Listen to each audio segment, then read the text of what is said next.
जय हिंद दोस्तों, कैसे हैं आप लोग। उम्मीद करता हूं सब बढ़िया होगा और बहुत बेहतरीन तरीके से आप अपनी तैयारियों में लगे होंगे।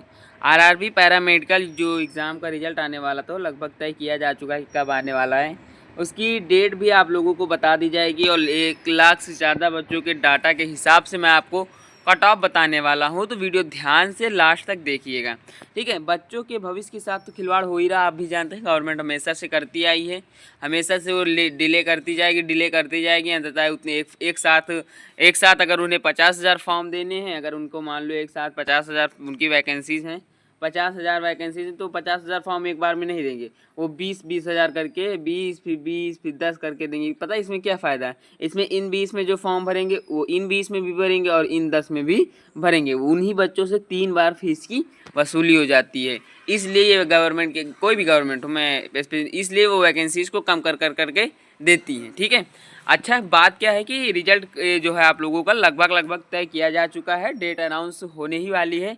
सारा कुछ तैयार कर दिया गया है, उसकी कट ऑफ सब तैयार है, पीडीएफ वगैरह तैयार है। बस एक क्लिक करना है और सीधे आपकी वेबसाइट पे दिखने लगेगा। आरआरबी पैरामेडिकल के बारे में थोड़ी सी बात कर लेता हूँ कि ये कैसे कैसे एग्ज़ाम हुआ है।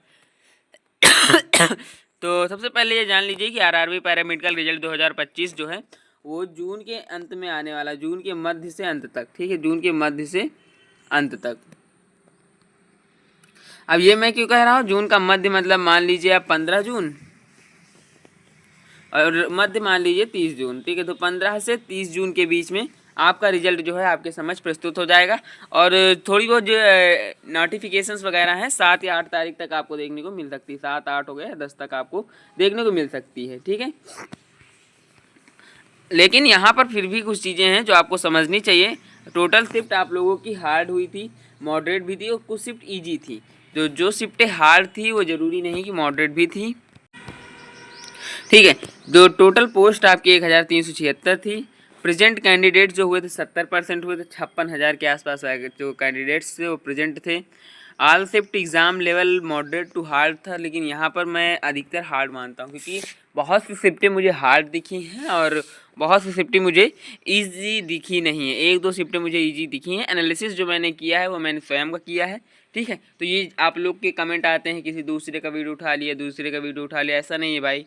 मैंने खुद मेहनत की है, इस वीडियो में खुद मैं बोल रहा हूँ, ठीक है। हाँ, कुछ चीज़ें हैं जो मैं इस समय बाहर हूँ तो प्रेजेंट टाइम में नहीं हो पा रही हैं, लेकिन फिर भी मैं कोशिश करता हूँ उनको भी आपकी समझ उसी तरह की प्रस्तुत करने की, ठीक है। अब यहाँ पर all shift exam level moderate to hard है। पोस्ट वाइज, जोन वाइज जो कट ऑफ है मैं बता दूँ अगर, तो 70 क्वेश्चन मीडियम टू हार्ड थे जो कि प्रोफेशनल एबिलिटी से, 10 क्वेश्चन मॉड्यूल थे जनरल अवेयरनेस से और 10 क्वेश्चन हार्ड थे जनरल अर्थमेटिक्स से और 10 क्वेश्चन मॉडरेट थे जनरल साइंस से। तो ये चीज़ें मैंने आपको व्हाइट बोर्ड पे भी बताई थी। आप मेरे जाकर पिछली वीडियोस देखिए, मैंने जब आरआरबी पैरामेडिकल की वीडियोस बताई थी तो उसमें भी यही चीज़ें बताई थी, ठीक है। तो ये चीज़ें हैं।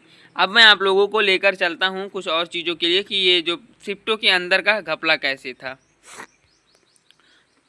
टोटल 3 डेज में थी एग्ज़ाम आप लोगों के, 28, 29, 30 चला था, आप लोगों को पता है। और 28 अप्रैल की फर्स्ट शिफ्ट जो थी हार्ड लेवल की मानी जाती है और सेकंड शिफ्ट यहाँ पर आपकी moderate to hard, third moderate मानी जाती है। तो ये तीनों शिफ्टें मैं हार्ड कह सकता हूँ। उसके बाद बात आती है 29 अप्रैल की। तो 29 अप्रैल में आपका फर्स्ट शिफ्ट मॉडरेट था, सेकेंड शिफ्ट हार्ड था और थर्ड शिफ्ट हार्ड लेवल का। तो ये तीनों शिफ्ट मुझे मॉडरेट दिखी, ठीक है। 23 अप्रैल को फर्स्ट शिफ्ट मॉडरेट था, सेकंड मॉडरेट था, तीसरा हार्ड था। ये तीनों शिफ्ट की मॉडरेट मुझे दिखी।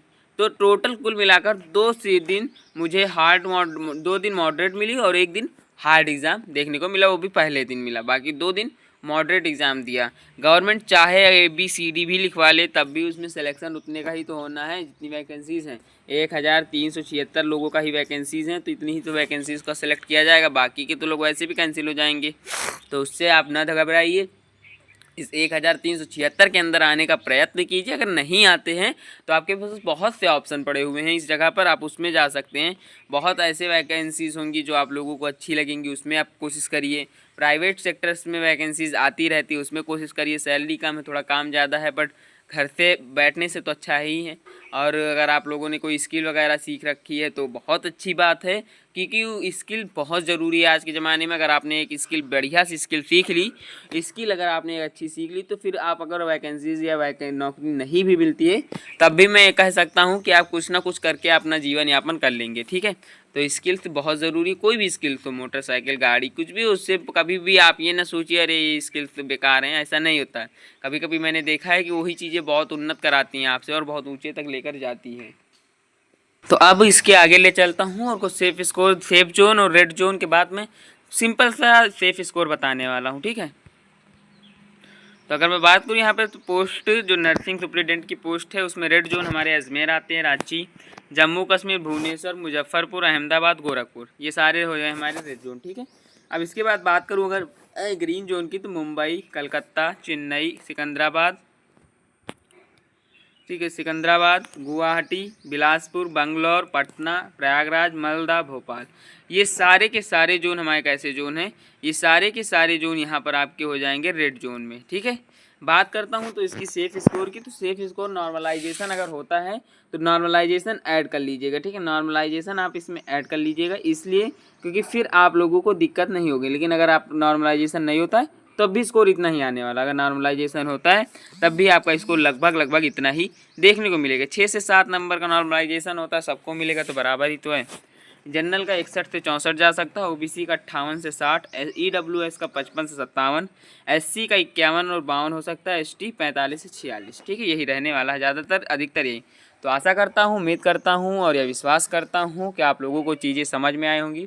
ऐसी ही चीज़ें लगातार इस चैनल पर ऑलरेडी बताई जाती हैं, डेली बताई जाती हैं, और जो चीज़ बताई जाती है वो लगभग सही होती है। तो मिलता हूँ नेक्स्ट वीडियो में, तब तक के लिए धन्यवाद।